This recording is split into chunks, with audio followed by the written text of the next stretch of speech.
What's up? What's happening? Welcome to Lacrosse Now. The Maryland Terrapins, 18-0, a perfect season. They win the national championship game 9-7.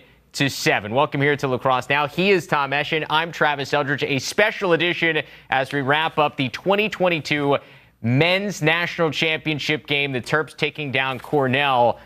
It wasn't pretty for Maryland at the end. They didn't score for the final 27 minutes of this game. However, they finish off a perfect season, first undefeated national champion since 2006, and they get the job done that many expected them to. Yeah, and I think Cornell deserves a lot of credit here for what they did to Maryland over the course of the entirety of the game. And at the beginning, it looked like for a while this was going to be another easy Maryland breeze-by victory, but Cornell, as Connor Busick said in the postgame, made Maryland uncomfortable in a lot of situations, and you saw the comeback in the fourth quarter come along.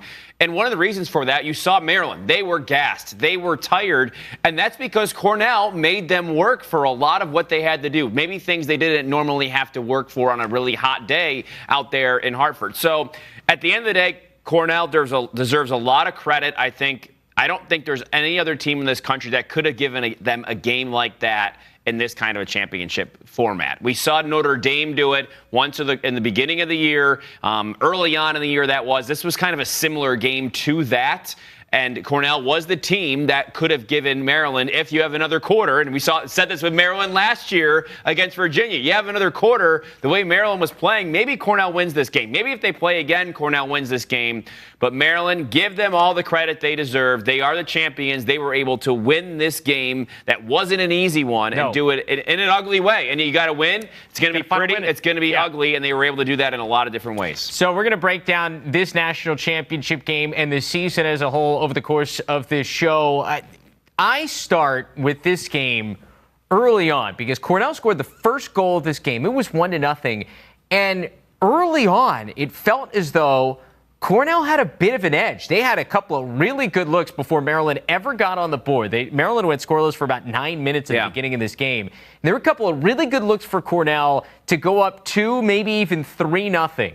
And Logan McNaney, who was terrific in the semifinal, had a career high in saves there, had 17 more saves today. And this was the theme throughout, but I think especially early on, because this is a completely different game, I think, if Cornell goes up 3-0. But the fact that it was only 1-0, and then Maryland strung together those 5 unanswered goals as they went up 4-1 after one. They eventually took a 5-1 lead on the long pole goal by Owen Prabilski.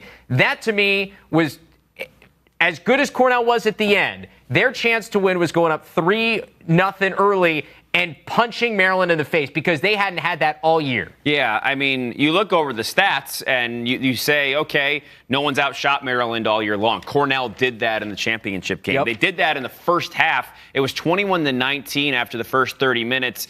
In terms of shots, Cornell leading Maryland in that category. We went through it the other day, and all the times that Maryland outshot everybody by a huge margin over the course of the season. Cornell outshot them for the half and for the game, but even at that point, after the first half, Cornell had outshot them. It was still 7-2 at that point. So Cornell won the categories they were supposed to, especially in the first half. Didn't win as many faceoffs in the second half. That hurt them a lot more. They lost that faceoff battle at the same time. But that, to me, tells you how great of a team Maryland is. And we've said all along, this is a team without any weaknesses. I think a better term for that would be this was a team with all strengths. It's not because your difference today was Logan McNaney, and he is great. He is a strength of this team, and you go across the roster, there's strengths everywhere. So that way, in a case where some might not be playing as well or whatever, you still have one of the best at their position in the country able to step up and make plays when they needed to. And that's what, to me, made this Maryland team so great. It's not that they didn't have any weaknesses, it's that they have strengths across the board. Yeah, because you can make up for when somebody has a bad day. And you could argue that the offense for Maryland all weekend really wasn't great. Yeah. Despite the fact that they were great all year. But they really weren't great in this championship weekend. But it was the defense and McNaney and Weirman who make up for it. Like, there were so many. In order to beat this Maryland team, and this is what we said all year, you had to play perfect, and they couldn't be perfect. They had to have a bad day. Well, it felt like Maryland, in a lot of ways, had a bad day today in the championship game when they didn't want to. and maybe one of the worst games they played all year. Yet, still at the end of the first quarter, they're up 4-1, and at halftime they're up 7-2. I mean, I was looking back at the first quarter for this Maryland team throughout this tournament run. They were at 3-1 against Vermont. They were up 4-1 against Virginia. They were up 5-1 against Princeton, and 4-1 against Cornell today. They never had to play from behind, ever. So to beat this team, and I think at the end of this game, to be able to go 27 minutes in a national championship game in this era of lacrosse with the shot clock and still comfortably win by 2, I think tells you everything you need to know about how dominant this Maryland team was. Is the fact that, they did not play a good half of lacrosse in the second half, and they are still the national champions, and we're still talking about them as an all-time great team. But with that all in mind, the fact that it was a close game, the fact that it was an ugly championship game, does that change how we view Maryland going forward here all time? We said going into the weekend they had to dominate both games, be considered one of the best of all time. Princeton, I'd say more or less, yes, they dominated that game. That was never. Princeton did a little bit. They made it a 5-goal game at the end. Yeah, they kind of got a couple late goals there, but there was times where Princeton's offense just looked lethargic because Maryland, they couldn't figure anything out. Yeah. But this had a different feel to it, and it felt like Cornell had a chance. And I don't know if in the grand lineage of things, when you compare these teams in Virginia and Syracuse of the old ages or whatever, age-old times, and that we've talked about all time and time again, is Maryland still up there? A 2-goal win in a national championship game in which they struggled at times. You talk about Cornell feeling like they had a chance at the end, and you're right, because we were really excited. I mean, you think about that. Was it John Piatelli, the goal on the crease dive? That was a terrific call by the officials, by the way, because it was a crease violation as that ball bounced off McNaney. But if that ball goes in, it's a 2-goal game with 3:40-some left. And this is a ball game because they make it a 2-goal game with 40 seconds left. The game, that's your big time uphill battle. But the reason it felt like it was a game is because Maryland finally, it felt like, had an off half. They turned the ball over 22 times, and you heard John Tillman in the press conference give a lot of credit to Cornell. And the quote that stands out to me from Connor Busick in the postgame was, "We made a team that doesn't make mistakes. Because Maryland didn't make those mistakes all year. That was the reason why, even when somebody would go on a 2-goal run or 3-goal run, I think back to that first Virginia game when it was the second half, Connor Schellenberger scored a big goal, pulled him back within 3, and you felt like, all right, maybe this is when it happens, and Maryland just closes the door because this team never made those mistakes. Well, they finally made some of them, which I think, as great as this team was, it takes a little luster from the shine because they didn't close it in style. It looked like they were going to close this thing in style with what they did in the first half, with how they shut the door defensively, and Anthony DeMeo was terrific. Wisnauskas had a just rope of a goal. It felt like, all right, this is the coronation, and give a lot of credit to Cornell in the second half because they made it really hard and made it not be quite a coronation and made it more of a hold on to your horses type moment for Maryland. Yeah, Maryland will go down as history. They had an undefeated season, and they blew out many teams along the way. When you watch them over the course of the year, there was no parallel to this team, and who knows if there was another matchup, what they could have done in the situation. I think Cornell was when you look at things, and we didn't think that, I don't think, going into the championship weekend, but now watching the game, Cornell was the fit for maybe causing some trouble against Maryland. Just the way their culture and program is built, it felt like they're just a little bit different, especially over the course of the tournament. Well, and the way Cornell played late showed that they had the balance to do it. Yeah. Defensively, Gavin Adler was unbelievable today, and we found out maybe a little bit of news in the postgame that he's back next year. That's really good news for Cornell. This team's going to be loaded again. But Chase Erlin, the way he played down the stretch, gave you a solid spot and goal. Anthony Petrakis Angelo Petrakis at the faceoff X was really good in the first half. So you got balance there. And then offensively, they obviously put on a show in the semifinals showing what they were capable of. So maybe by the end of the year, they were the most balanced team other than Maryland, and that's what allowed them to hang around. Yeah, but when you say all this, and it's kind of a tribute to Maryland's greatness, it's like, yeah, Cornell made it a game. You know what I mean? It was never tied, and Cornell, never were within one goal late in this one. It's almost a tribute to Maryland's greatness that you say, oh, Cornell, yeah, they made a run late. How about them? I think I need to take a step back and say, okay, Maryland's awesome, and I know Cornell gave them a run, but really, I don't know if I was really questioning whether Maryland was going to win, even in the midst of that run. And I think, yes, we're giving Cornell credit for their battle, but yeah, we're kind of judging it on a different threshold here because Maryland was so great all year long at the same time. I mean, there were two teams in their entire schedule that played them within 2 goals. And that Notre Dame game, in a lot of ways, now maybe a little different and the stage was different, so maybe you judge it a little differently.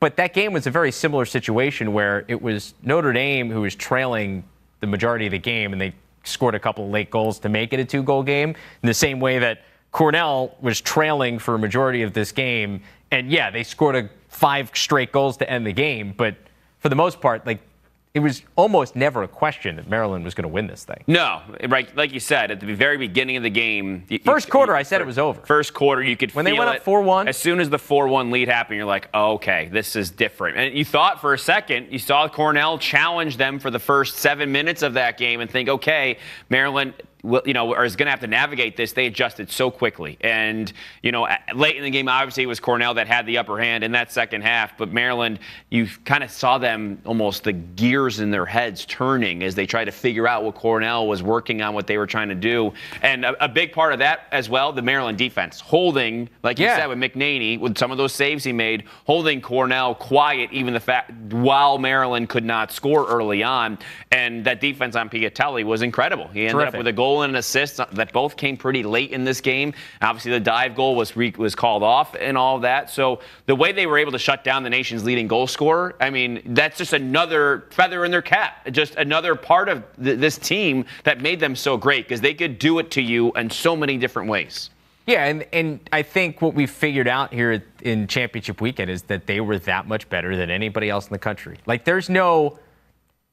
You can't walk away from watching Maryland throughout this year and say, well, if they would have played them or if this was the matchup, it could have been different and maybe they aren't undefeated. There is not one team in the country.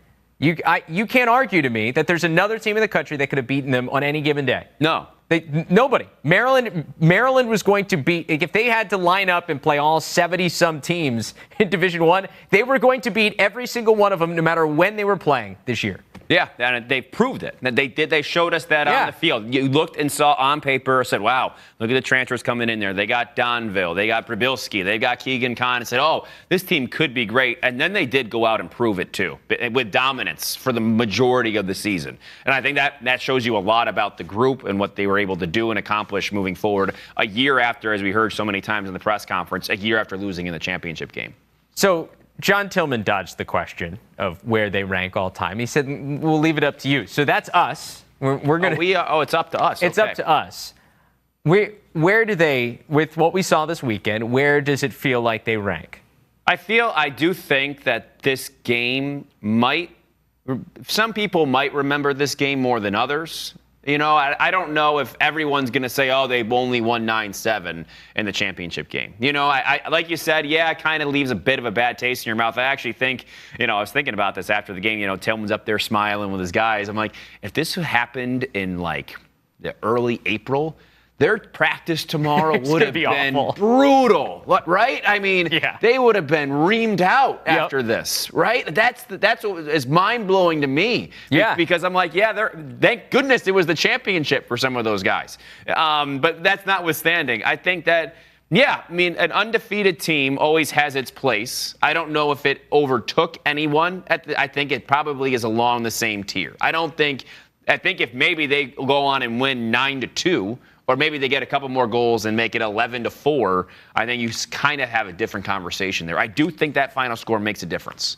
Yeah, but you bring up that practice tomorrow would have been awful. I had a middle school baseball coach, her final game of the regular season, and if you got picked off, it was the final game of the season, period, and if you got picked off in the game, you had to run a lap. Well, we didn't have a practice the next day, so during the game, we were up big. And so if you were on the bench and something had happened where you're supposed to run a lap the next day, he made us do it during the game. So you had people running around the outside of the field. Yeah. So I don't know if John Tillman's like that, but it just reminded me of that. I look at the all-time teams, and it feels like maybe like 06 Virginia or the 2005 Hopkins teams that were challenged a bit throughout the season, but still were undefeated national champions, feels right. Like, I don't know if it's the 90 Syracuse team. Like, that team, because you have to, you're trying to compare them with each other, but you really have to compare them with, all right, with what they were playing that year. How much better versus the rest of the field were they? Mm-hmm. That team was so talented.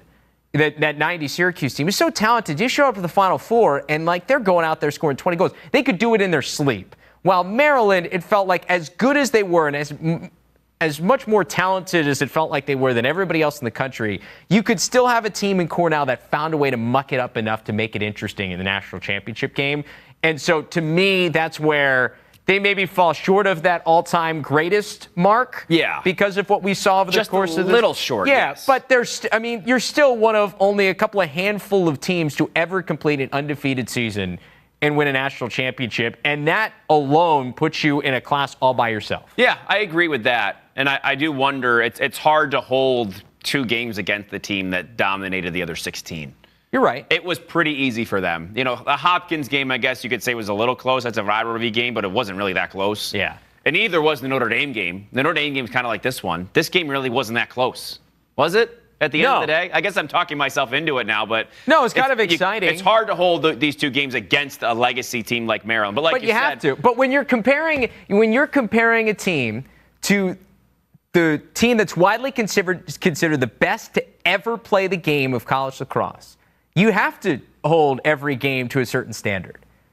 Because you're talking about a team that has how many Hall of Famers and some of the greatest to ever play the sport. If you're going to be in that echelon, you got to live up to it. And they didn't quite get there. Yeah, in my estimation. It is interesting because I wonder what a lot of these guys on Maryland, they're talking about all the PLL draft picks and all those other things. How big of stars will actually emerge from this team? Because you think of Syracuse, you think of the Gates, right? You think of the Hopkins and the Paul Rabel, all that kind of thing. But I don't know who you might remember. I mean, Wisnowskis is probably going to win the Tewaaraton. We can get into that in a little bit. Yep. I mean, he had 2 goals and 2 assists today.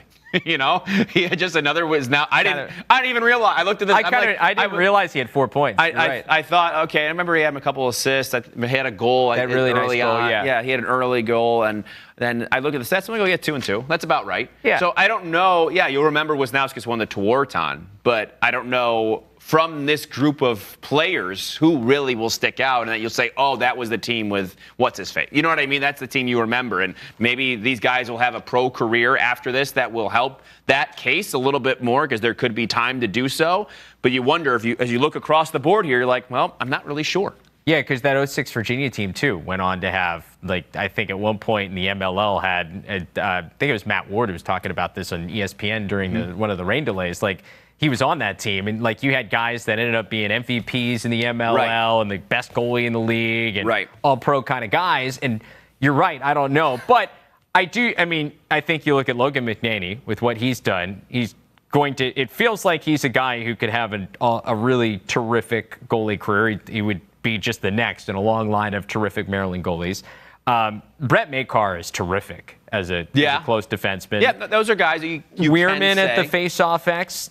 Offensively, I don't know. It feels like as great as Wisnowskis was, maybe the offense was great because it was a sum of a bunch of really good parts, and that's what made it great. But I think it's some of the short stick D-minis, whether it's Roman Puglisi, Bubba Fairman. Yeah. Some of them feel like they will be the guys that when we look back at this team and like you watch some of these guys go and have pro careers, those are the guys you can go, oh, remember that Maryland team? They had this guy, this guy, this guy. Maybe we're not talking about the offense as much as we're talking about some of the other pieces of guys that then went on to be stars. Yeah, it's almost like one of those things, guys that are pros for a time, however long that might be. Like, oh, he was on that team too. Right. You know what I mean? They were both on that team, you know, and while they continue to group the guys together on the certain teams, I guess that's one way to look at it. You know, you see, oh, this Whip Snakes, right? The Whip Snakes team, they're all the Maryland guys, you know, and that could also play a factor in all of this here. And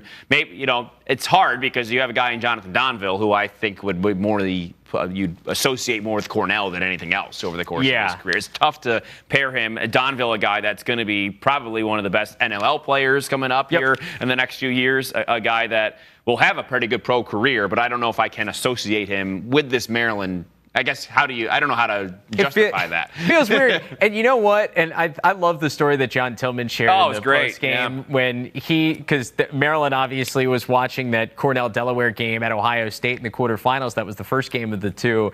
And Tillman shared the story about him and Jonathan Donville standing next to each other. And, of course, Tillman's a Cornell alum as well. And Jonathan turning into him and saying, you know they're going to win, right? You know they're going to find a way to win, and we're going to end up playing them at some point here in the Final Four, right? You know that's happening. And Tillman was like, I don't know. And sure enough, here we are in the championship game. Yeah. And it's like their worst nightmare. And I'm sure Tillman felt a lot, and he mentioned how much he roots for that program. I can't imagine what this was like for Jonathan Donville.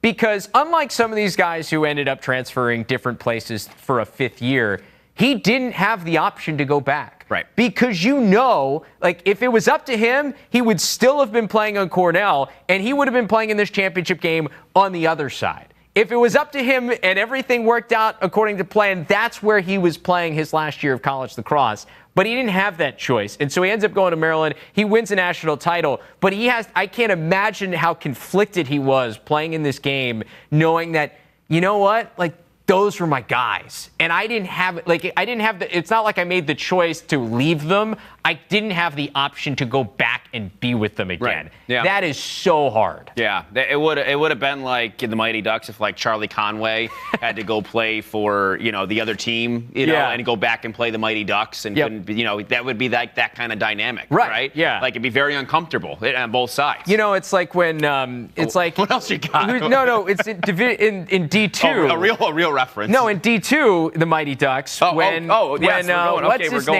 what's his name is playing with the high school team and not with the varsity team and not with the JV, and then the varsity and JV play against each other, and there's some confliction there. I forget what character that is. I think is it Banks? Probably Adam Banks. Banksy? Yeah, it was. I think it was Adam Banks. He ends up with the varsity team. We apologize but then if this is incorrect. Yeah. No, I think it is Adam Banks. You're right. Let's talk about Cornell. Okay. All right. Because I thought Connor Busick, please go watch the press conference, number one. Because we've talked to him here. We've had interviews with him. We've talked to him throughout the process, throughout COVID, not having a season. And always he's like, okay, seems like he's got a good head on his shoulders. He's young for the job, but seems like he's the man for the job. And finally, we got to see that on display in the postgame press conference, not just on the field. Obviously, in one way on the field, he coached his team up all year long, brought him to the championship game. But what an impressive individual. And he said almost everything right, it felt like. There was authenticity there in the postgame, and I was really, almost refreshed with some of the honesty he shared. Yep. And obviously, his love for the program and the culture is really what stood out to me. He said, we're back to where we need to be culturally. He said in the last 2 years, he spoke of it as a renaissance for this team. And I don't know if we really knew that that's what Cornell needed. With Busick taking over and Teat just, departing. Donville was there. It felt like they had a good crop of guys, but there was something that they felt was missing. And that is what they worked on. And we talked to Ivy League guys all year long. What happened? What were you doing? We talked to coaches and players. And what did you do? And they said different things. And I think for them, Cornell, in reestablishing a culture of success and excellence, I mean, maybe they didn't. There was that at the time, but there was something that they thought had to be flipped a little bit differently and done a little bit differently, and he unlocked that for this program. And I thought that, to me, is so impressive, the run they made. I feel like reading through some of the tea leaves, I think it almost felt as though, COVID hits and then your head coach leaves, right in the span of a couple of months. And it almost felt like, as a program, it just feels like you're having this incredible year. 2020 felt like that was going to be the year Cornell gets back to the Final Four and is making this kind of run. And then it falls apart. Jeff Teat doesn't know where he's going. And so so not only you lose one of your best seasons, you're likely losing one of your best players in program history, and then you lose your head coach. All in the span of a couple of months, and the world is no one has any idea what's going on. So to me, reading through it, that's where it felt like Connor Busick coming in, and also I have to mention that every time you talk to any player on this team or to Connor about this coaching staff, he mentions Jordan Stevens. This is almost like Connor Busick is the head coach. This is a joint deal. Both of them stuck around with this program when Peter Milliman left, and both of them are a huge reason why this Cornell team is here. He was an interim coach at one point, too. Yeah. He was not immediately named head coach. I think it's another interesting facet. So it feels like it was up to him and this coaching staff to bring it all back together, because it's like the place just got blown to pieces with all of those different things happening, that it took them that year and a half to put it all back together and establish the foundation for a program. And that's what this year was about. And I thought the honesty he showed when they asked him, beginning of the year, what would you tell somebody if they said you were going to be playing here on Memorial Day? And he's like, I'm going to be honest. I would have thought that was almost kind of crazy. Because and that's a really refreshing honesty, because I don't know how many coaches in the country would actually say that after they just lost the national championship game. But he was honest, because nobody in the Ivy League, I don't think, really knew exactly what they had, because there had been so much time that had elapsed since they had actually played Division I lacrosse. And he's walking into his first season as a head college lacrosse coach. Yeah, I don't know if there was enough made about that. This was his first year. I mean, at 28 years old, he took a program to the national championship game. And it's not like he took, Cornell's got a lot of history, but they go to the national championship game for the first time since 2009. And the Final Four for the first time since 2013. It's not like this program had been making Final Fours consistently. He took it over and gets them back there. He took a program that, a couple years ago, just hanging around the top 20 and put them on Memorial Day. And finding the way to peak at the right time. I don't know. We talked about before the season. We probably wouldn't have told you that Cornell would be playing on Memorial Day. I wouldn't have said it entering the tournament. How about at the end of the season? No. As we're entering this tournament, Cornell had just I picked them to lose to Ohio State. They had just had a close victory, one where they had this scrape bye to beat Syracuse. Yep. They had gotten beat by Army. They had gotten beat by Brown. That was pretty much how their season ended, their regular season. And those are the memories you had of Cornell heading into the tournament. They got in, they deserved it. They had a couple nice wins along the way. That's great. They beat a couple tournament teams. They played in the Ivy League. And, they deserved the bid. That's nice.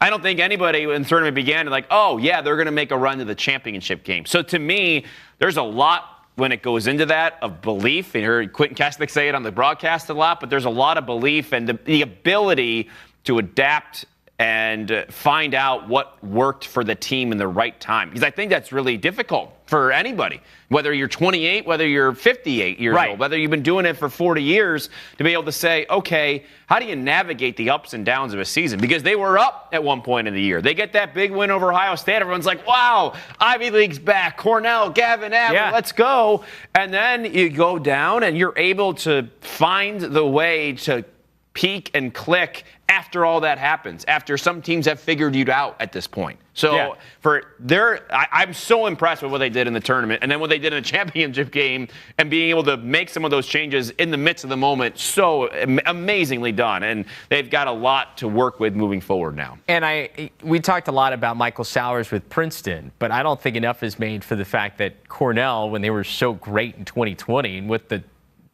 guy who had put this Cornell program back on the map was Jeff Teat. And he was gone too. And so was Donville. Yeah, so you lose two of your top offensive players from that team. So and maybe more than anything else, like Teat was not only great, but also the identity of that offense. So you had to completely build new. And I mean, Michael Long was a carryover, and obviously John Piatelli, but you add C.J. Kirst and what he brings. So you really had to recreate what you were on both ends of the field and figure that out. And you give a lot of credit to Busick and the coaching staff for figuring that out and getting this team to the national championship. Yeah, and as we continue to talk about the Ivy League as a whole, I am curious what next year will look like for the Ivy League, because you had some of these programs that had guys coming back who had unenrolled for a year or what have you, and so they had an extra year of eligibility. Like a Princeton, I guess, would be one of the example there, where they had a lot of veterans, leaders on the team. So what happens next year? Because there were some of these teams were very young. Princeton was young. Yale was young this year. Yeah. So what does that mean? Are they still young? Do they get experience with that? But without this veteran leadership that's sort of been hanging around the program for a few years, I'm really curious what the Ivy League's going to look like next year, because this was almost like a grace year period for them, because a lot of the decisions that some of these guys made to say, okay, we're going to run it back one more time, actually take ourselves out of school, make that sacrifice, and go back and play lacrosse. So I'm going to be really curious to see how these teams are formulated, what veterans come back. You already heard Gavin Adler is going to come back for Cornell next year, which obviously is huge for them.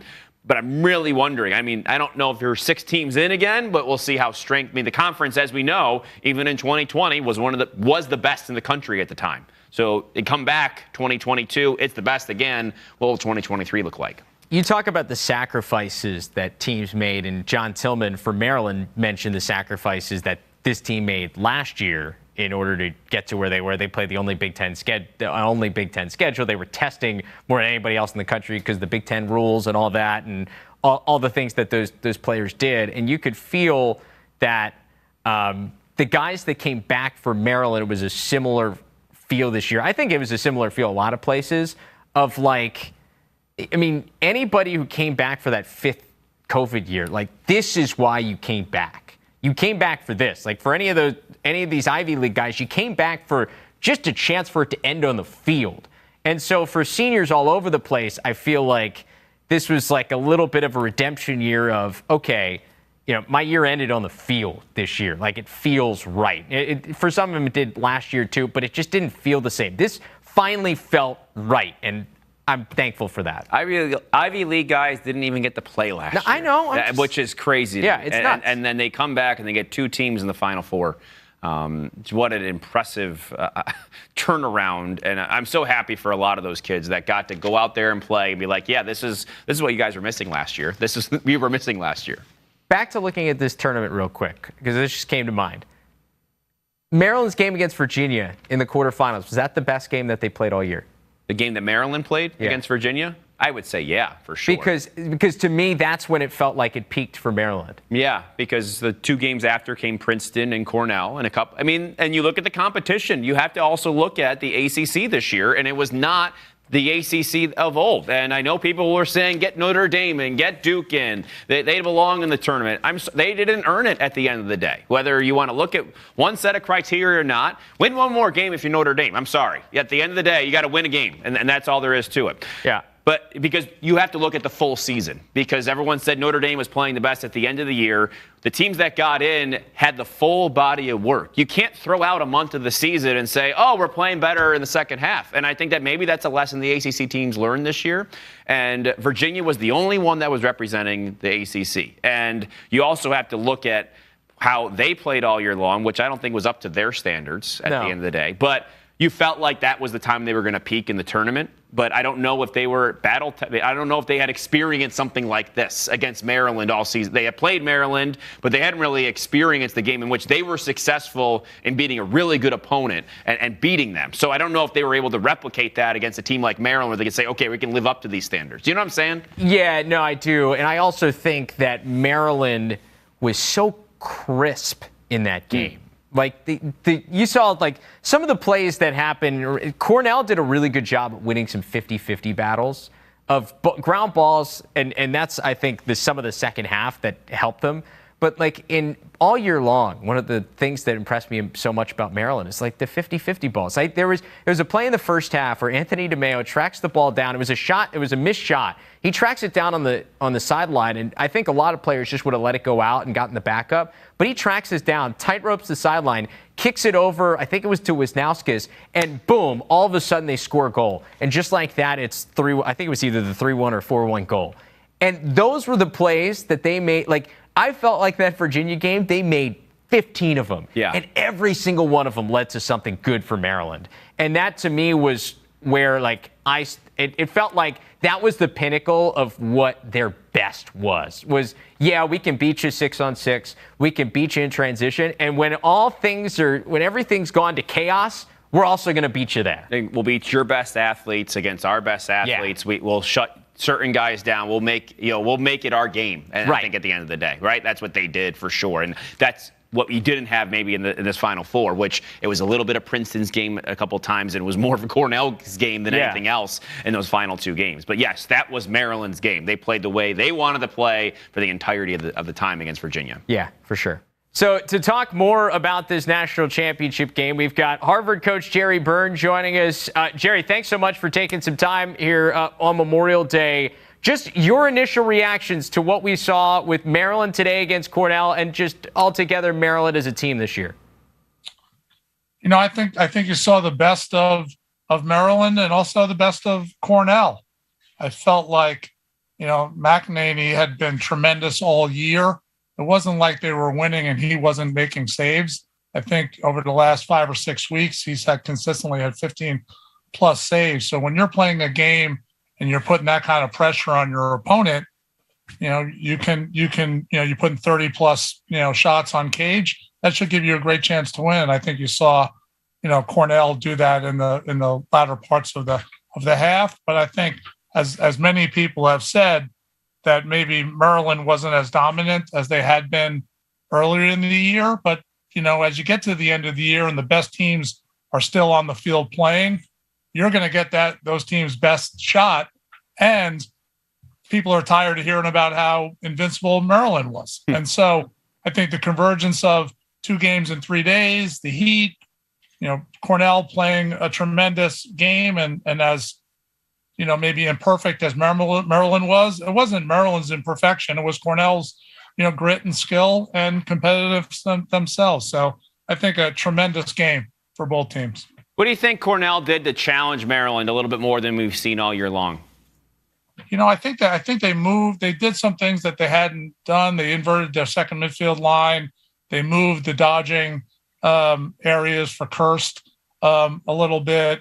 I think they didn't move maybe Piatelli from his traditional place on that wing, and I thought Maryland took away his kind of deep carry late turn in, and they took away his deep carry rollback feed really well. And so when those 2 things were taken away from him, I think he struggled to make some plays. But what they also did was on Kelleher's kind of deep carries, when the ball got pushed to X to Long, Maryland got out to Long.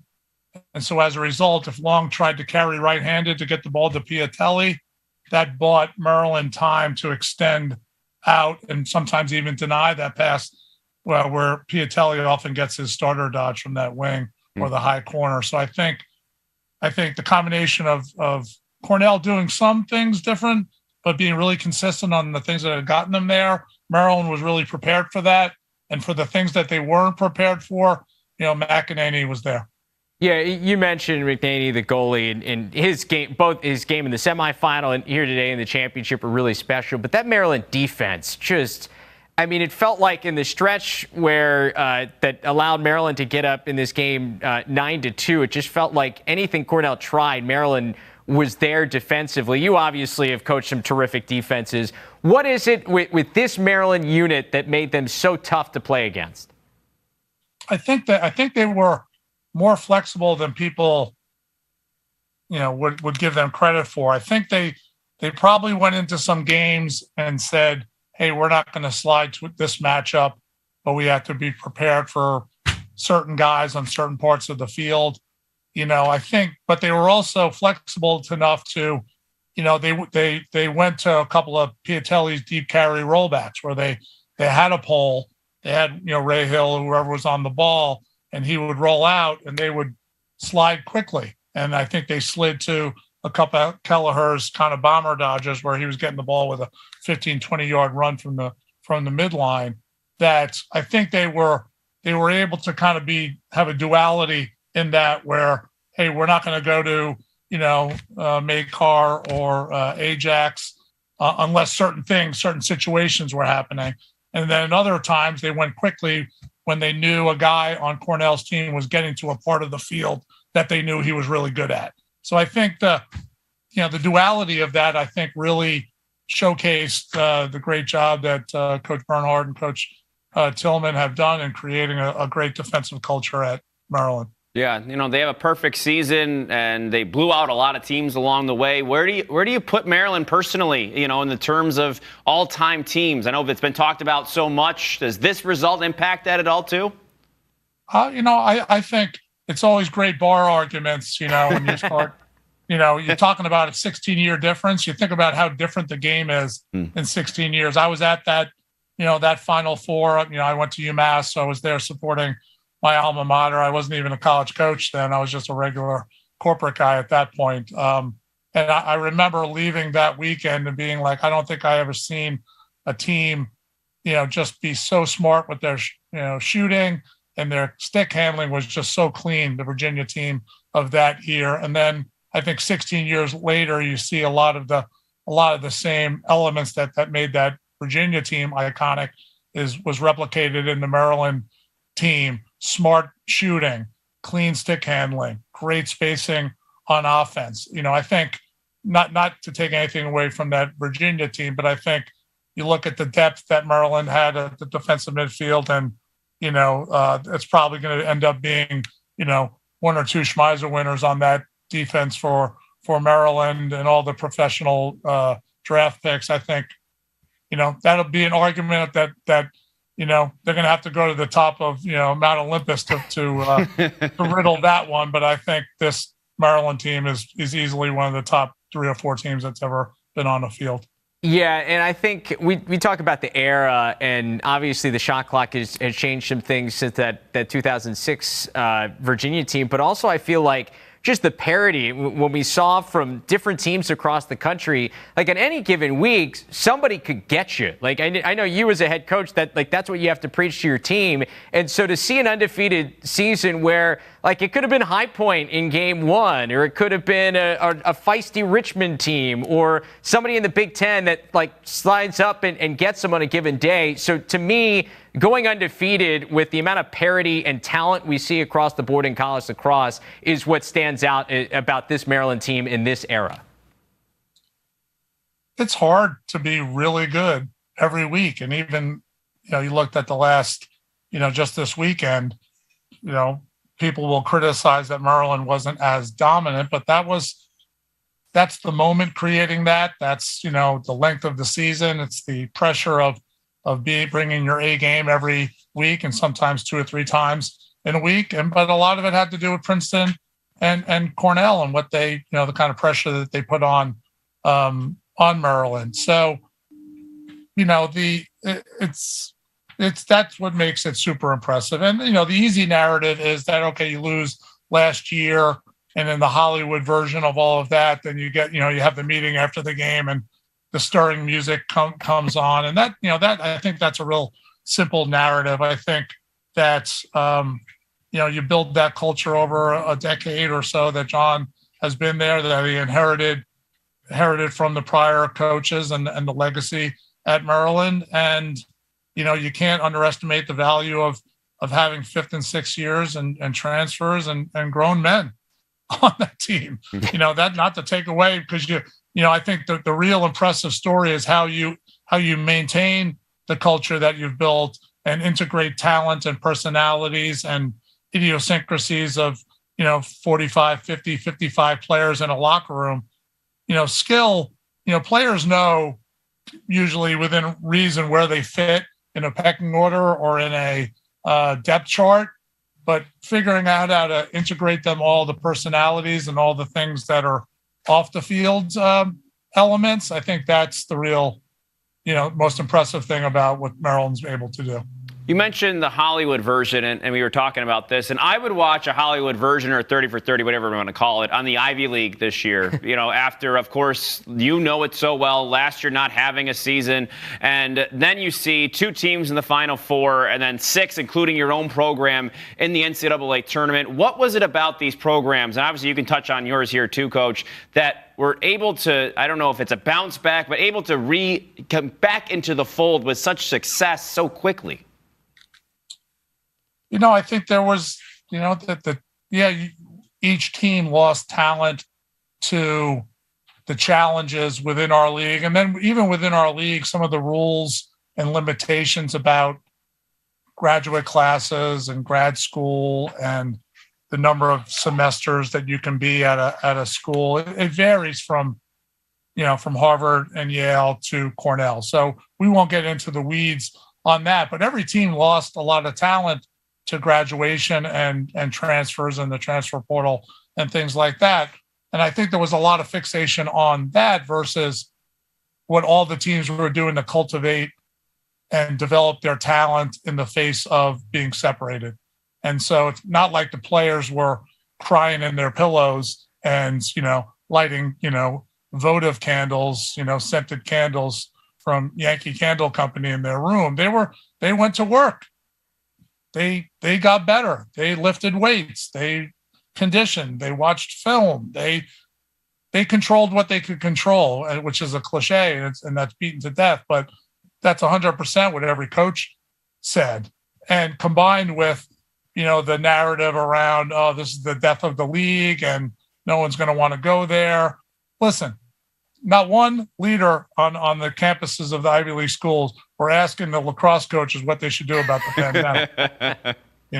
Just because I watched ER doesn't make me an epidemiologist. So we did what we could do. And I think every coach in the league did that. I know that's what we did at Harvard, so that when we were able to come back, we had the lessons of that time. We had the leadership, mistakes and also successes that we did during that time. And we had their hunger and their desire to, make up for the lost time, but also honor the 2 years of teams that couldn't finish their seasons or didn't even play. So all of that kind of mixed into a stew of what led to, a pretty seminal year, which I don't think is going to end in any time soon. Yeah, well, and Cornell coach Connor Busick was talking about this run as like a foundation for his program. And it felt like for you guys, too, this year was an important step for you early in your career there at Harvard of helping establish the foundation in terms of, hey, we made the NCAA tournament. This is where we expect to be. Is that right? Like, how did this help kind of establish or build on what you had already established early on in 2020 and on what you hope to continue to have there at Harvard? You want to throw big, hairy, audacious goals out there and making a claim that we are not going to look up from the bottom of our league, like that we are, we plan to challenge. And I think planting that flag to our team and to our staff, put that out there as like, we want to be in our league tournament. We fell short in a tiebreaker this year. We want to make the NCAA tournament. We want to play the top teams around the country, which we're going to do in our future seasons and pre-seasons. That we didn't want to be passive about our progress. And so we made some bold statements and we put ourselves out there on, in our communications with high school coaches and club coaches. And we made those claims and those statements on social. And, it was risky because you could have got kicked in the chops and you could have gotten, maligned for that. And I'm sure we did, but, I'd rather, die on my feet than live on my knees. And so we put ourselves out there. And I think that connected with a lot of recruits and the types of players that chose to come here that we were able to get commitments from in that first class, the 2021 class. The 2020 class was a mixture of the prior staff and my recruits, but like guys like that message. They like the the confidence and the boldness of our commitment, and they wanted to be part of something that maybe hasn't consistently been in the conversation of top 15 and top 20 programs. Seeing teams like Princeton and Cornell get to the title, fellow Ivy League teams, that make you pretty hungry, seeing some of that go on?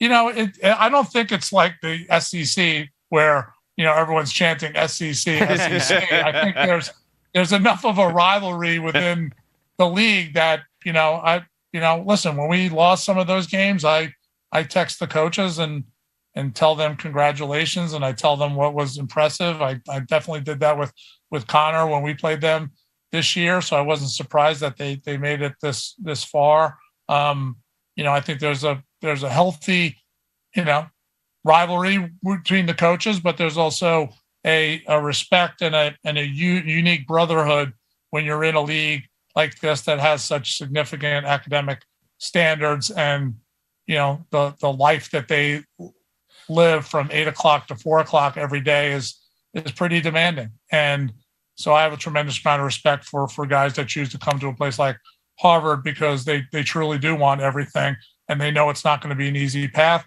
but they also know that path will, set them up for the rest of their lives. So, within our league, I think there was a lot of pride, but I think there's probably healthy envy, and I'd like that to be me next year. Yeah, and that's how we all want it, because everybody wants to be there and be at the top on Memorial Day, and when you're chasing that, it's a fun chase to try to get there. Hey, Jerry, we really appreciate you taking some time here on Memorial Day to chat with us about the game. It was awesome. You guys had an unbelievable year. It was really fun to watch, and we can't wait to see what you guys do here in 2023. Thank you, fellas. I appreciate it. Tewaaraton, is it Wisnauskas? It's got to be Wisnauskas, right? Yeah, because nobody else is playing. That's the thing. If you look at the other 4 finalists, and nobody else was here on Memorial Day. And as great as Chris Gray was throughout his career, he didn't have a transcendent season, i.e., like a Lyle Thompson when he won the Tewaaraton and when Albany lost in the quarterfinals. So I mean, he was probably the best, maybe the best offensive player on the best team in the country. Right. And like we said, he had another 2 goals, 2 assists in the championship. And I can't remember what he did in the semifinal, but he had a few goals in the semifinal against Princeton. I think he might have had 4 goals. We'll have to check that. But Gray, if he makes the tournament, I think you have a conversation, because he is the all-time leading points getter in the history of the sport. I think if he is in any shape or form, then you have a bit of a conversation. Those other players, say Hanley, Nick Schellenberger, all had wonderful years. I just don't think that they did enough or have the cachet, if you will, to be able to go and win this. And Wisnauskas, best player, most important player maybe on the best team, I guess. What would you call him? Yeah, that's the hard thing, because I think if you take him out, does Maryland still win the championship? I think, yeah. I mean, they may lose. They may have lost. They wouldn't have gone undefeated. Maybe they don't go undefeated. Yeah. But as great as he was, it felt like this team was great, because it really was an all-time great team. It wasn't like just 1 or 2 guys carried this team to be great. Right. That's what we were saying. They were just a great team. Up and down the field, they got pieces everywhere. If Logan Wisnauskas isn't there, you lose some dodging ability and you lose some shooting ability. But who's to say Keegan Khan doesn't go off and become the true quarterback of the offense and become a Tewaaraton finals? Yeah, that's why I know it's the same with any award. You look at the Heisman, and it's a quarterback award and all that, or running back, or a running back. And that's the tough thing about things like this. I know this is where they go, and you saw it in the women's game of Megan Taylor. What she did. But I mean, if there was more of a precedent for getting specialists in there, Trevor Baptiste obviously was a part of this weekend of that, the finalists back in the day. But if there was more of a precedent for having guys like that, McNaney might have been in the conversation, right? Because he ended up the season 3rd in the nation in goals against average, 6th in save percentage. So at the end of the day, I know that he wasn't number 1 in those categories, and for him to be there, it would have probably taken that. But what he did over the course of championship weekend basically won the tournament for Maryland. That is what the difference was for them in both the maybe more so the final than the semifinal. He still made 19 saves against Princeton. So you look at the value that he brought to this team, and if you have a goalie that maybe isn't as great as he was, and maybe one that's more of an average guy that's going to make his saves, but he's not going to win games for you, maybe we're talking about something completely different here, and Maryland does not go undefeated or whatever. So his value to me, probably underrated all year long, and I know there's not a precedent for it. If there was, I think McNaney probably gets himself as a finalist, and because of his performance, he wins it, because it was a Tewaaraton-worthy weekend for him. Well, yeah, but that's the crazy thing, and it's the thing that we talk about a lot, which is sometimes disappointing about the Tewaaraton Award, is that it is a award, one of the rare awards that calculates the postseason into who wins it. But the 5 finalists are decided before the postseason begins. So McNaney, as great as he was throughout this tournament run, and he's the most outstanding player of championship weekend. However, he wasn't ever going to be a finalist because there were other goals. He wasn't a first, second, or third team All-American in the media poll. So he's not considered an All-American goalie, but he goes in and wins the most outstanding player. That's because fascinating. he was that. Because I do think some of it during the regular season was that his defense he had great was defense so good around in front him. of him Absolutely. Yeah. that helped his numbers in terms of goals against average, whatever. What we saw in this tournament, especially today, he made some saves that he probably shouldn't have that stopped Cornell from having a chance to win this game. And if you're not going to make it him, make it Makar. Make it somebody else on this defense that will go down, a team that was undefeated and will go down in history. And I think maybe you're right. Maybe you wait because it is a regular season. It was like the NBA MVP award, right? That's what it is. Yeah. At the end of the day. But not really, because you have to calculate, you decide who the finalists are, and then you play the playoffs and you choose from that group. It feels like that is a limited work. You're limiting who can win it in that aspect. And like you said, that's the way it's always been. I understand that. But it just feels like you're a little shortchanged on who actually was the peak player here of the season and the peak time by the criteria in which we value them. Because at the end of the day, McNaney's probably one of the reasons they won the championship. I mean, he is one of the major reasons. Because he played so well when the lights are the brightest against two teams that, and especially Cornell, that can score the best of them. I mean, I do think that, to me, that would be a consideration. That should have been a consideration here. Yeah, I mean, it's hard because some of it has to be based on stats. Because you need something tangible to figure out. And that's one of the big things that always keeps defensive players off of this list. For a defender or goalie to win the Tewaaraton Award, I think it has to be the special season of maybe there's not a standout guy somewhere else in the country. And then, they're also transcendent in what they do at that end of the field. On top of having, a gazillion caused turnovers and ground balls, they also contribute offensively. They do so many different things. That's what it's going to take for that. But how crazy is this? Chris Gray is the all-time leader in points. And he will have not won a Tewaaraton Award throughout his career. Does he win it if he gets into the tournament, do you think? Or is it like Pat Spencer, who made it into his senior year, the second round, and he lost in the quarterfinals to Penn State, because that was enough, right? Because that was enough for him to do it because of a career achievement award, if you will. But I do think this is the situation where Pat Spencer doesn't win that award if Penn State goes to the championship game and wins that season. That's Granny Metz. Granny Metz wins it. But what happened, if Cornell wins today, does Chris Gray win the Tewaaraton? That's the good question.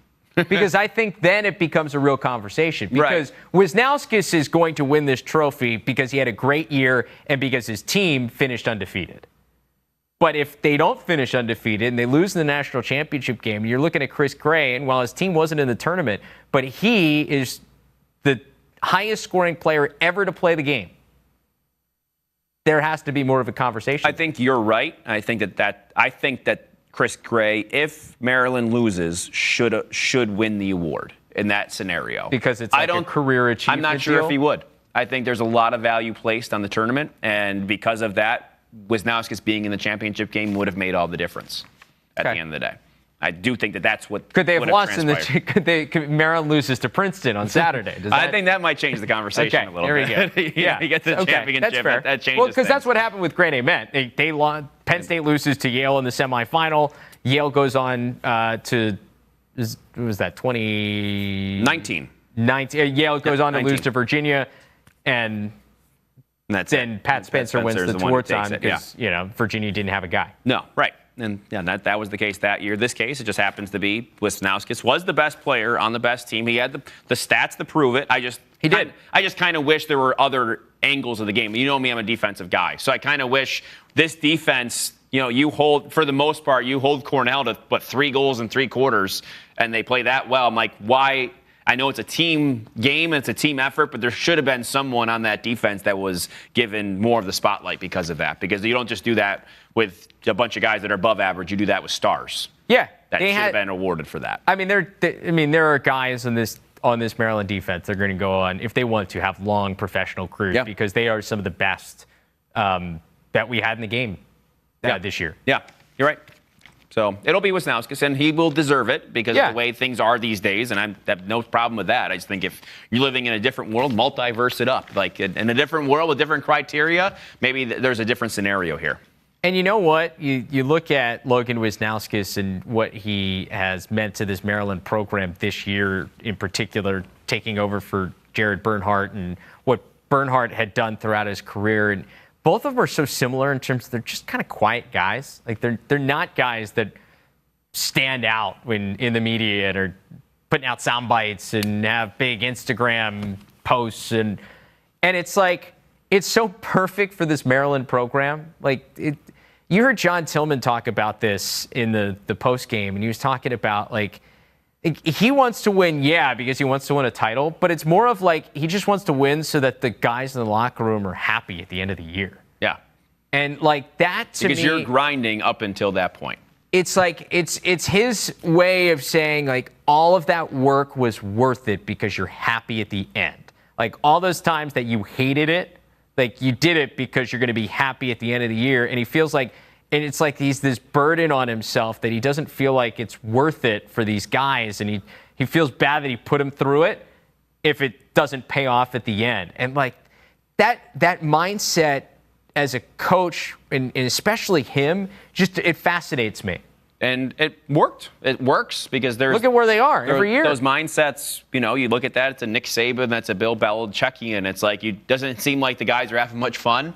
But at the end of the line, the most fun is this. That's what the reward is. That's what you're putting in for. So you see the best of the best. That's the mentality they have. Guys choose to run their program a certain way. For him, that's the way he lives. That's what he embodies, and his athletes embody that too. And I don't know if there's not many other teams. Every team embodies their coach, but in this aspect, we talked to these guys for Maryland, and they have that same sort of coach tone and know what to say, when to say it, how to say it, and they're not going to let you in. Other than that, they're not going to take you behind closed doors. They're going to tell you the way it is from their perspective and how they feel about things. Like they repeat it 1,000 times. No, we never talk about, that the fact that we were undefeated, that we're some of the best of all time. And I think as a team, I believe them. For the most part, when they're in team activities, I don't know about their dorm room. I would be, if I could peel back the layers, and I would like to know, a couple of guys is talking to, hey, man, like, this, look at some of these other teams, like, this could be it for us. You know what I mean? That's what I wonder if that's what happens behind the closed doors. I think that's what there's a reason that we haven't seen somebody run the table here since 2006. Like, to do that, like whether they're whether Tillman's recognizing it with the team or not, like everybody knows we haven't lost yet. Right.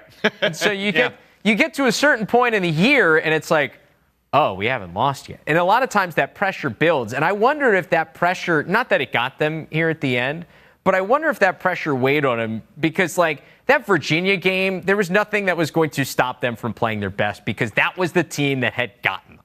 That like, over the last couple of tournaments, that was the team that had been the thorn in their side. So there was not a chance in the world that they weren't going to go out there and like guns blazing find a way to win that game.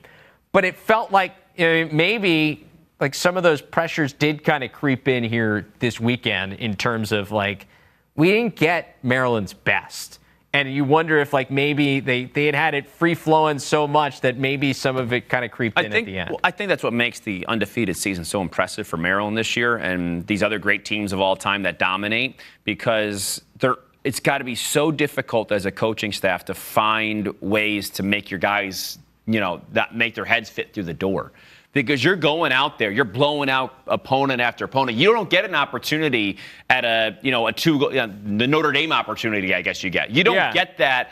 That's the only time, the entire year, really, they had an opportunity to kind of treat it like a loss. Like I said, they would do with this game. You know what I mean? They would have treated this like a loss, and to be able to get and hone that mentality that, we won, but kind of it's like we lost. It feels like you lost. This season, they didn't have many opportunities to do that. You're blowing people out. It's like, you can go coaching staff and look at the film and yell at the guys and whatever, but at the end of the day, you see the score is 18-11, the kids are going to be like, okay, well, we still won by 7. How can you treat that? So the way they're able to keep that momentum up all year long is really impressive to me, that they were able to do it and be undefeated in that. It takes a really mature team to be able to do that. Because I talked to UMass coach Greg Cannella about this, and we always joke when we first talked for the first time earlier in the year, and I'm getting ready to do a UMass game. I'm like, so how you guys doing? He's like, I don't know. I mean, it's a bunch of 18. In Anthony DeMeo's case, 25 years old. Right. But 18 to 23, 24-year-olds, it's really hard to have that focus for 18 games throughout the course of a year. That's a lot of times that you're focusing in, and you've got to have your A game to figure out a way to win every single one of those games. So to that, I think you could see some of the maturity and the veteran leaders figure out, hey, and they did it 2 years in a row. Let's not forget. They were undefeated until Memorial Day last year. Yeah, they went through what we had all been told was a gauntlet of a Big Ten. I think we found out it was pretty hard. Right. And so they've gone almost 2 full seasons losing 1 game, and it happened in the championship game last year. So they've dealt with that now for that long. That's a lot. Yeah, I think that's what is a little bit different. North Carolina women, we talked about them yesterday and their legacy among the all-time teams. They've had some battles to learn from too. Yeah. They were tested a little bit more than this Maryland team. Tested a little bit more, and that doesn't, make their greatness any better or worse. I just think it's interesting to see this year in which we have 2 undefeated teams, how different it feels like their paths have been. All right, let's sum up this year. Oh, okay. Unless you had more to go. No, I'm good. Yeah, I think that, I love the Ivy Leagues. I think that the way they were able to come back was so fascinating, and to be able to be so successful so quickly. And one of the biggest unknowns, I think, going into the season was that, going into any season we've had. I know that last year, of course, was weird because everyone didn't really know what was going on still. There was difficulty and so many protocols still in place. But this year, seeing the success of the Ivy League and remembering 2020 when it felt like, this was the Ivy League's year, and everybody was so curious, what would these teams have? Some of these kids haven't played in 2 or 3 years. Don't forget, some of the kids in high school lost their senior seasons, and they lose their first year of college seasons as well. So they hadn't played in 3 years, and they got freshmen out here who are, filling it up. That was Colton Maxey for Princeton. He was unbelievable this year. So I think that... C.J. Kirst is one of those guys. C.J. Kirst as well. And I feel like that to me was such a heartwarming story because I love seeing them get back out there, and they sat on this weekend last year, we're like, that should be us. You know what I mean? That should be us. And it was them this year. Yeah. They represented 2 of the 4 teams. Yeah. I think that was really impressive. That's what I'm going to take away. It wasn't a year with the big star performances. Chris Gray gave us that every so often, I would say, but it wasn't that kind of a season. It was a season in which you saw programs return to prominence once again, and I thought that made it for a lot of fun, especially from day 1 to now. Every year we look forward to Memorial Day weekend and the tournament, but I feel like what the Ivy League brought, that extra flavor this year, made week by week so much curiosity and so much excitement, even that much more amplified. Yeah, I think if you were to ask me down the road, what do you remember 2022 for? Obviously, it's Maryland's dominance because they finish off the perfect season. But I think, and then what you hit on with the Ivy League, but I also think the ACC, I do think there's going to be, it feels like it's going to almost have to change with the ACC somewhere here down the road in figuring out, all right, well, what happens in a year like this? Because I do think they probably get a couple of teams in if they have an automatic qualifier. And I hope we look back like maybe 5-6 years down the road, and this was one of the reasons they ended up finding a way to find a sixth team to get into the ACC. Because the other thing that stands out is this was the last year of a lot of conferences looking the same way. Like we've got mass changes coming here in 2023. The CAA's got a bunch of new teams, got the Atlantic 10, SoCon's no more, the NEC's no more. Like things are changing in the college lacrosse landscape, and I don't know if it's going to stay the same really for a long time. Like I think we could be in for changes year after year here looking forward and what the college athletics landscape looks like. So I wonder if we look back at this year as a time that triggers some different things in the ACC, because you have proud programs there in that conference that did not have years that, I mean, we walked into this year, they had 5 teams in the top 12 in the country, and only one of them made the NCAA tournament. And that team doesn't even make the championship weekend. I wonder if there's like some grand resurgence from the ACC here in 2023, and you look at Syracuse trying to figure out what's next with that program and that legacy, and Duke still, I mean, it looked like they had so much talent, and it still looks like they have talent, but they just missed a year of the experience of getting into a tournament. What does that do for their progression? Does it push them forward? Does it halt their growth if they get back to championship weekend? How does that figure out? You've got great programs with great talent at Notre Dame and North Carolina. Virginia's going to have to figure some new stuff out with some of the pieces that they will lose here to graduation. So I think on top of the Ivy League and the Maryland, which is the good, the ACC struggles are something that will stand out to me and will still stands out to me now. I do wonder, we don't have to talk about this for too long, but I do wonder, because it doesn't feel like, especially for some of those teams in the ACC, that talent was the question. No, right? It wasn't. Like, you look at Duke and you're like, that team's a championship-winning team. Honestly, but they never showed that once. I talked about Maryland earlier in this show. I said on paper they looked like it, and then they showed it on the field. Duke, the exact opposite. We kept waiting for the Duke team to put it all together like we saw in Maryland, because honestly, you put them, and we said that with Virginia all along, like you put talent side by side. Virginia felt like maybe the biggest test because of the size, athleticism, the speed, the ability, like experience. Of all of those things matched up. Like you put Duke next to Maryland, and with like on paper, you go, all right, well that could be a tough matchup. But with what we saw on the field, there's no question Maryland's going to win. Yeah, you know, that never happened. So that you're right. It wasn't the talent. It was that it never quite came together. I mean, those programs didn't even. I mean, Virginia got in the tournament, but Duke. I mean, you couldn't even go as high as Maryland. They didn't even make the tournament. There were other teams below the Maryland, below the top 10 that you looked at Duke and like, well, on paper, yeah, but on the field, no, they might not win this game. You never knew. And Maryland was a team this year you always had an idea. You always knew exactly what they were going to do on a given day. And I think that's what made their dominance so impressive, and that's why the question marks remain for a conference like the ACC. Yeah, because you don't know, because it felt like they had the ingredients, and now you're kind of left to be like, well, what do you do now? Is it more transfer portal guys? Is it less transfer portal guys? Because I think a lot of times people don't talk about, what if the transfer doesn't work? There's been examples in which they do.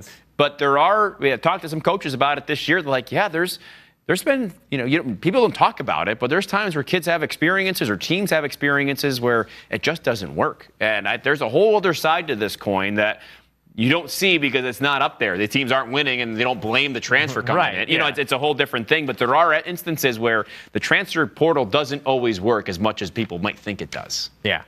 Well, I mean, it worked for Maryland and Rutgers. It did. Right. Well, that's the thing. It worked for Maryland and Rutgers. But you're right. There's other Sometimes teams that didn't work it doesn't. I think that's the kind of what they're going to learn and what these coaches have to learn too. I mean, you just look at the transfer portal. Syracuse has hit it pretty hard here in the offseason. A lot of question marks there. It's a very interesting dynamic at Syracuse, and we'll talk about that more moving forward. But there's a lot going on there. It feels like, and you know what? You look ahead to next year, and like it feels like Maryland's got some guys back, but it feels pretty open.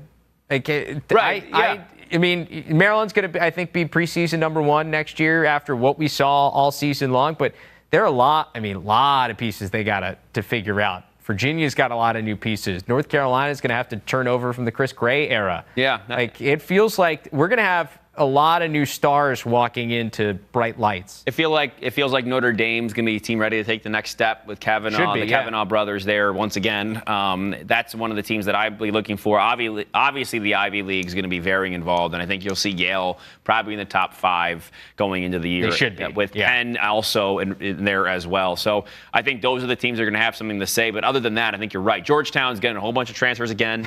Obviously, they now, for Georgetown, they got to prove it in the tournament. And I think that they can be number 1 in the country, but no one will believe until we see them today, on this day next year, or the year after. I think that's Georgetown's story, and that's maybe what they're trying to figure out as we speak. Yeah, because in the regular season, they felt like maybe they could have been the team. Yeah, there were times that it felt like they were also a balanced. I said that. I believed in them, and I said, they're a balanced team, but you get tripped up, right? Which once again makes what Maryland did this year all that more impressive, because in their probably one of their worst halves they played all year, it ends up winning them a national championship. They still won a national championship by 2 goals. It wasn't even down to the last shot. Wasn't down to the last play. That was a 2-goal victory in which Cornell had to scrape and claw for everything they got. Exactly. Yeah. That's the difference between Maryland and everybody else this year. Absolutely. All right. That should wrap it up for us. That's it. Yeah, we're good. I mean, and what a year. I hope you all enjoyed it as well. We enjoyed it, especially in this format and more conversational. Just being able to talk lacrosse. And I think that obviously that's, to me, what the game needs more of, and what moving forward we'll do more of that as well when it comes to the professionals and so in the next few weeks and months here too. Yeah, this isn't the end. We'll be back here Thursday this week. We got our PLL preview special. Yes. So we'll get a look at the PLL teams that are up in Albany for training camp right now. So we'll break down some of the players to watch. We'll be joined by some of them too. Yeah, and we'll also take a look at the NLL finals coming up this weekend. Mammoth and Bandits. Did not see Colorado getting there. I did. Pretty sure that was one of my preseason predictions that they would be. We have to go back. I said they would win the West. We got to go back and revisit. I said they would win the West. I think you may have. Yeah, I said that for sure. That's a good game 3 of that San Diego series. But thank you to all the guests over the course of the college season that came on with us. So gracious with their time. The athletes, the coaches, the analysts, the whole 9 yards. So we appreciate their time, and we're looking forward to next year, the fall, and all that in the college game. But for now, we'll look at the pros too. Yeah, and thank you for you guys for watching and listening all season long. We'll see you back here on Thursday. But for now, he's Tom. I'm Travis. We'll see you.